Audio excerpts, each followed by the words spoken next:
রব্বি জিদনি ইলমা আমানতু বিল্লাহি সাদাকাল্লাহুল আযীম। সম্মানিত আজকে নবকান্তপুর মাদ্রাসার বাৎসরিক জালসার সভাপতি মহাশয়, সভা সঞ্চালক মহাশয়, মঞ্চে এবং মঞ্চের বাইরে হযরত উলামায়ে আহলে সুন্নাত ওয়াল জামাত, পশ্চিমবঙ্গের বিভিন্ন প্রান্ত থেকে আগত শ্রোতা মণ্ডলী, পর্দার আড়ালের মা ও ভগ্নীগণ এবং খাস করে বিশেষ করে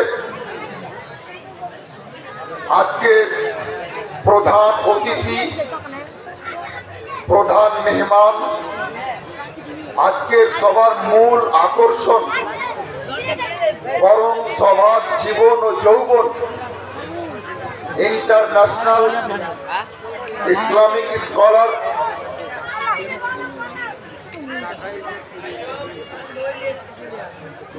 গাজিয়ে মিল্লাত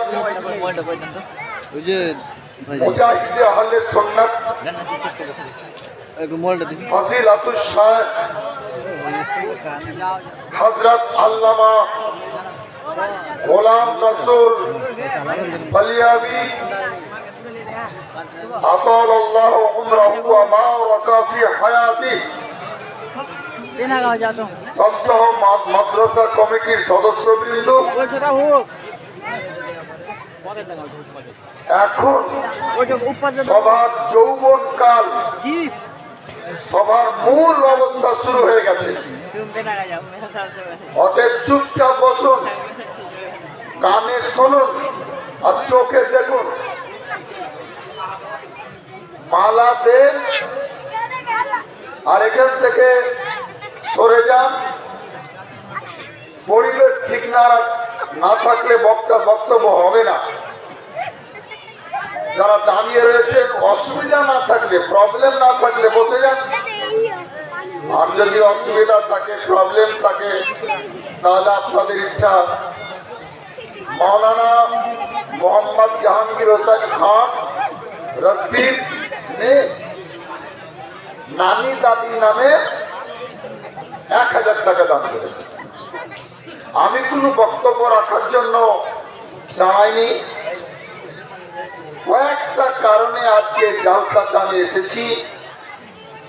এক হচ্ছে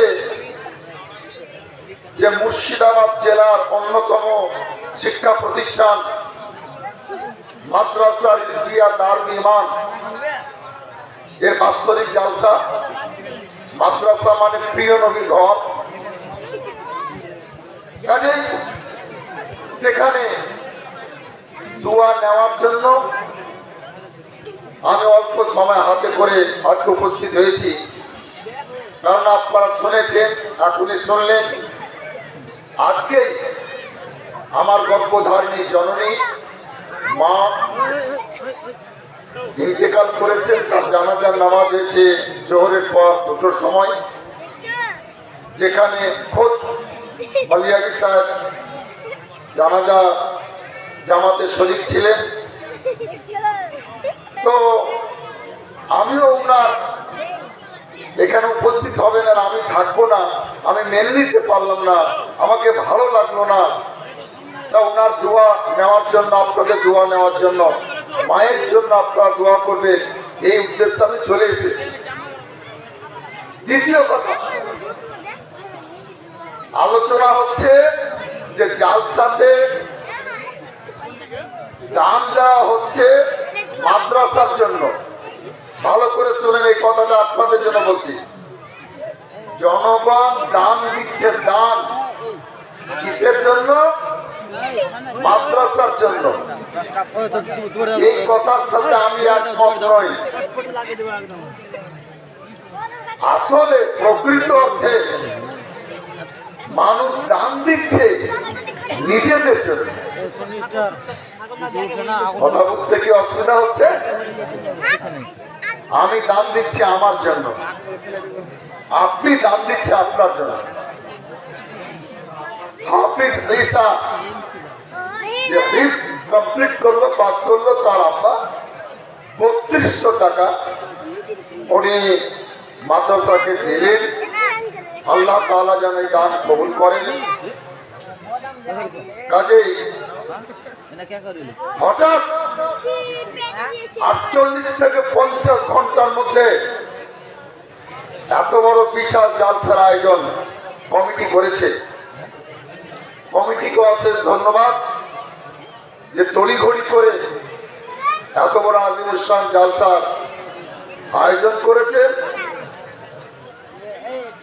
দেখুন, আপনারা মাল্যদান পর্ব, এই গিফট দেওয়া পর্ব যদি এখানে জারি রাখেন তাহলে হযরতের বক্তব্য রাখতে অসুবিধা হবে। মাল্যদান পর্ব আবার তাড়াতাড়ি ছেড়ে দিই, এটা আপনাদেরই জালসা। যারা ফারিগ হলো, যারা হাফিজ হলো, কারি হলো, তাদেরই মাদ্রাসা। এই সিস্টেমটা অন্যরকম করা উচিত। একটা নির্দিষ্ট সময় দিয়ে দেওয়া উচিত, শেষে এই সময়টাতে শুধু মালা দেওয়া হবে, বরণ পর্ব হবে, গিফট দেওয়া হবে। একটা নির্দিষ্ট ফিক্স টাইম করে দেওয়া উচিত, ঠিক আছে? একসঙ্গে সব কাজ হয় না। যাই হোক, আমি প্রধান মেহমানকে বসছে, প্রধান অতিথিকে বসছে, আপনাদের সময় নষ্ট করতে চাই না, আপনাদেরকে কষ্ট দিতে চাই না। এই নবকান্তপুর মাদ্রাসা 2000 সালে প্রতিষ্ঠিত হয়েছিল। যারা কমিটির মধ্যে থেকে কাজ করেছে তারা অনেকে দুনিয়া ছেড়ে চলে গেছে। আমার ভালো মনে আছে, আমার গোলাপ চাচা, পরে তিনি হাজী সাহেব হয়েছিলেন, তিনি থেকে শুরু করে তিনি দুনিয়া থেকে চলে গেছেন। আমার আক্কাস চাচা, আরেকজন আমার স্মৃতি যদি ভুল না করছে তাহলে হাবিবুর রহমান চাচা, উনি আমি নিজের চোখে দেখেছি গোটা গ্রামে যে চাল উঠানো হতো মাদ্রাসার জন্য, বৃদ্ধ অবস্থাতে চালের বস্তা তার ঘাড়ে থাকত। ইয়া ছাড়া আরো অনেকেই।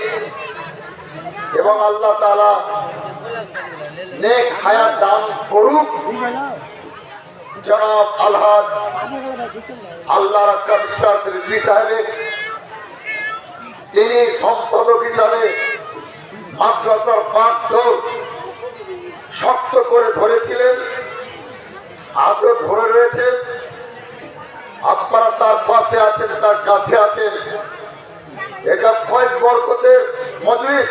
শোনেন, আজকের জালসার নাম হচ্ছে মুফতি আজমে হিন্দ কনফারেন্স। যিনি আমার দাদা পীর, ওনার জামানা পেয়েছি, কিন্তু ওনার হাতে মুড়ি দেওয়ার সুযোগ হয়নি। সরকার হুজুর মুফতি আজমে হিন্দ রাদিয়াল্লাহু তাআলা আনহু আলা হযরতের দ্বিতীয় শাহজাদা, ছোট শাহজাদা, 1981 সালে তিনি ইন্তেকাল করেছেন। তখন আমার বয়স 11 বছর। কেবলমাত্র চরকা শরীফ মাদ্রাসাতে আমাকে ভর্তি করা হয়েছে। এই জ্ঞান ছিল না যে ওই বয়সে বারেলি শরীফ উড়ে গিয়ে সরকার হুজুর মুফতি আজম হিন্দের হাতে হাত দিয়ে মুরিদ হব। তার কারণ হুজুর জামালে মিল্লাত বারেলির জান আল্লাহর ওলি, তিনি বলেছেন যে যারা হুজুর মুফতি আজম হিন্দের মুরিদ তারা হুজুর গাউসে আজমের মুরিদ, আর হুজুর গাউসে পাকের মুরিদ।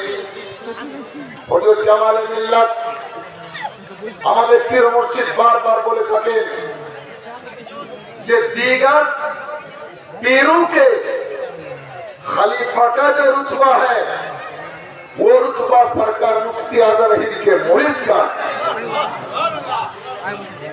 যার কারণে ওই নামে আজকের কনফারেন্স, আর ওই নামের নিষ্পতে নবকন্তর মাদ্রাসার নাম মাদ্রাসা মুফতিয়া ইসলামিয়া দারুল ঈমান। আমার দুঃখ ভরা মন, আমার মানসিক অবস্থা অবনতি হয়েছে যে তোমার মা মৃত্যুবরণ করেছে। তা সত্ত্বেও আমি আজকে এই বাস্তবিক জালসাতে সামান্য কিছু সময় হাতে করে উপস্থিত হয়েছি। সকলকে বলবো যে এই মাদ্রাসা সুবহানাল্লাহ, অন্যান্য মাদ্রাসার শিক্ষকেরা বলছে যে আমরা ছাত্র পাই না, আর এই মাদ্রাসার শিক্ষকগণ বলছে যে আমরা ছাত্র নিতে পারি না। চিন্তা করেন। কাজে মাশাআল্লাহ প্রতি বছর মাদ্রাসার সার্বিক ডেভেলপ হচ্ছে আর হবে। আপনাদের অবদান রয়েছে, আপনাদের দোয়া রয়েছে। এবং গোড়াতে যখন এই মাদ্রাসার ভিত্তি স্থাপন হয় তখন আমি গণনা করেছিলাম যে এবারে কমপক্ষে 20 থেকে 25খানা গ্রাম আহলে সুন্নাত ওয়াল জামাতের হানাফি মাযহাবের। কাজে এইবারে মাদ্রাসা চালাতে কোন রকমের অসুবিধা হবে না। আল্লাহ পাক এই মাদ্রাসাকে যেন কিয়ামত পর্যন্ত কবুল করেন, এর কমিটিকে, শিক্ষকগণকে এবং সমস্ত ছাত্রবৃন্দুকে যেন কবুল করেন। এই মাদ্রাসাতে আমার জীবনের 8 বছর এই মাদ্রাসাতে আমি কাটিয়েছি। যখন ইলেকট্রিক কানেকশন হয়নি, যখন হারিকেন জ্বালানো হতো মাদ্রাসা 8টা 10টা, যখন মাদ্রাসার গেট হয়নি, গেট জানালা দরজা হয়নি, মাদ্রাসার বারান্দায় ঘরে ছোট্ট ছোট্ট তালবিন শুয়ে থাকতো, আর 10 হাত দূরে 8টা 10টা শিয়াল শুয়ে থাকতো, শ্রীগাল শুয়ে থাকতো। ফজরের আজান ওয়াক্তে শ্রীগাল ডাকতো।